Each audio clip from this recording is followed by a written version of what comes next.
университета в България.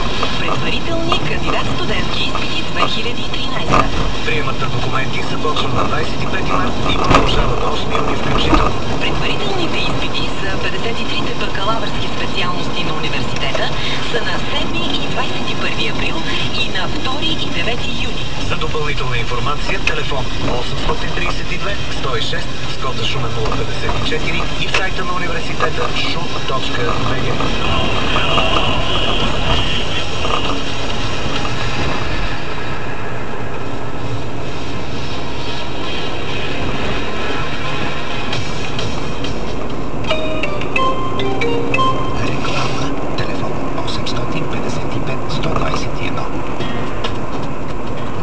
Програма Днес плюс четвъртък при вечер приключва минути преди 17 часа, но пък в студиото вече е Пламен Калоянов, който обещава най-интересните спортни вести. Преди това ще чуем и новините от Катя Петрова.